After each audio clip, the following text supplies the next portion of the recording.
The opposition party in Guinea signalled they are open to participate in the country's political transition, just a few days after the military staged a coup. The main opposition leader, Salou Dalan Diallo, is a long-standing rival of deposed President Alpha Conde.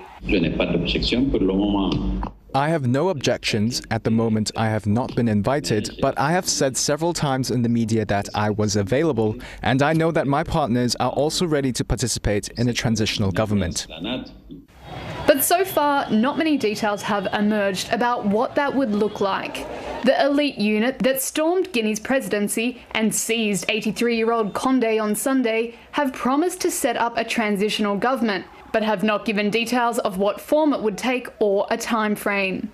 Diallo said there was a need to establish a transition that would organise free and transparent elections and put in place legitimate and democratic institutions. Also on Tuesday, 80 political prisoners detained during the previous administration were released. People chanted in celebration at the prison gates. A number of prisoners who had protested against ousted President Conde's third term made up some of those being released. West African countries have threatened sanctions following the overthrow of Conde, who was serving a third term after altering the constitution to permit it. Well, for some analysis, we're now joined by international law expert Dr. Innocent Badasu. A very good evening to you. Thank you so much indeed for joining us. Welcome. All right, you're going to have to unmute yourself, Dr. Badasu. Hi, Peter. Good evening. Great. Now we can hear you. Thanks so much indeed for joining us. Your first thoughts about what's happened in Guinea, how significant and serious is this? Well, what we have to understand is also to begin to rethink around the democratic experiment that we began in late 80s and then all the way now to the 90s, so where we are today. And also begin to rethink around some of the normative frameworks or the legal frameworks that we have developed over the period and practices of states and then continental practices as well in relation to democratic consolidation and protection of our democratic institutions. I think that the recurring coup, not just limited to Guinea, but in elsewhere, talk about Mali, Chad, and all the other places, point to one significant issue that indeed democracy is under threat in West Africa and elsewhere on the continent. And it's important that we do some rethinking around our institutions.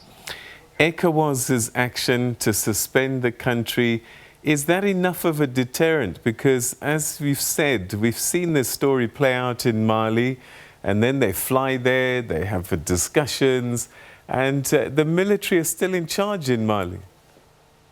Yes, ECOWAS's decision to suspend Guinea, as we are being told from the meeting that was held today, I think around 2 to 3 p.m. Accra time, the decision to suspend is completely in line with the supplementary protocol on democracy and good governance. So when you look at Article 1, it talks about zero tolerance for unconstitutional means of accessing political power. It also talks about the fact that power can only be accessed through transparent, free and fair elections. And then it's also indicated that the armed forces should definitely come under a legally constituted political authority. And so when these things happen, from Article 1 of the supplementary protocol, you go to Article 45 for remedy. And the remedy is, first of all, to suspend a member state. Secondly, you send a high-level delegation for a political settlement. When that fails, other options are available, again, within the context of the ECOWAS protocol, where sanctions can be applied. I do agree with you. Suspension of membership is not enough. We would need a concrete move on the part of the ECOWAS leaders to be able to negotiate and possibly add the threat of use of force, collective use of force on the level of the sub-region to make sure that they restore a constitutional rule. Dr. Badasu, will the African Union follow suit and follow ECOWAS's lead to suspend Guinea's membership? the expectation is that the sub-regional legal framework, it's almost the same as the continental legal framework. And so one would expect that the African Union would also activate the African Charter on Democracy, Rule of Law, and Good Governance, which also clearly prohibits unconstitutional means of assessing political authority in any member state. So one would definitely expect that by the dictates and obligations of the African Union's charter, it's important for the African Union to follow suit.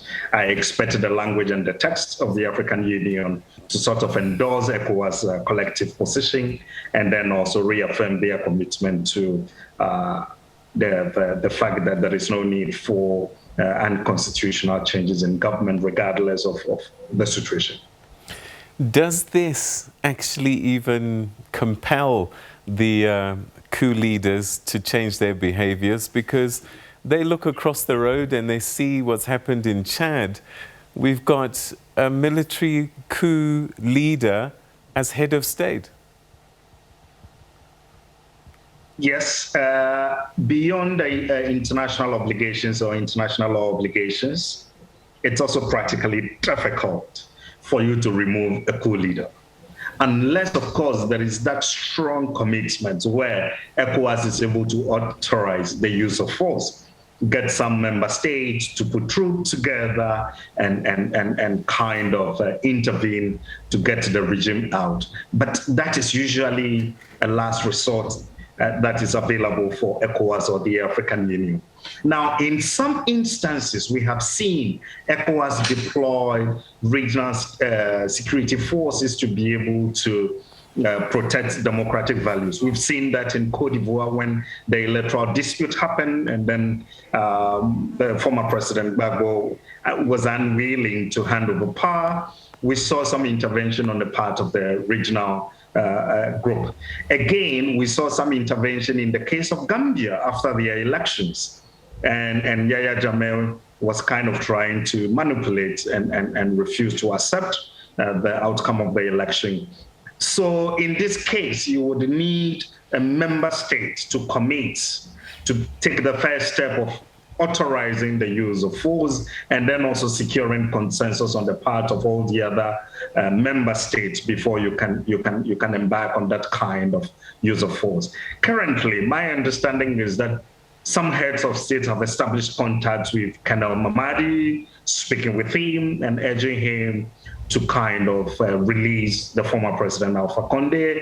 And I am sure when that release is done, it would also create an atmosphere for an honest dialogue between the ECOWAS leaders and Colonel Mamadi and his men who took power about a week ago.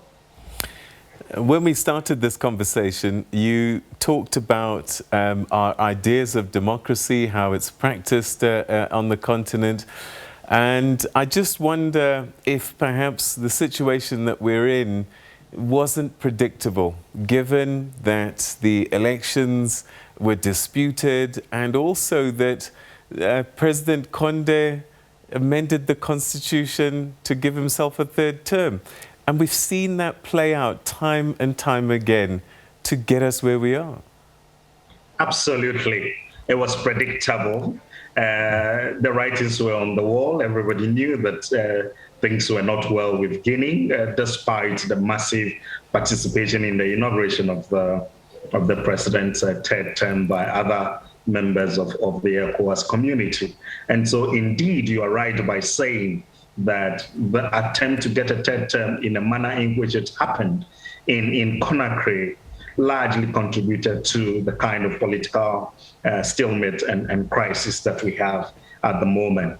And so what we need to understand is that increasingly we have a clash between citizens' aspirations of good governance and development on one hand, and then on the other hand, we also have political ambitions that are kind of, they are enticing to the point where our leaders are unwilling to leave office without difficulties. And so it is important to continue to have a kind of a mediated platform to be able to ensure that we harmonize citizens' expectations and political ambitions of our leaders as well. What increasingly we are being told, and the signal that is coming from citizens' expectation, quite a number of African people are unhappy about the extended rule of some African leaders across the continent. And so in a democratic space, the idea would have been to have some kind of a continental agreement on a term limit.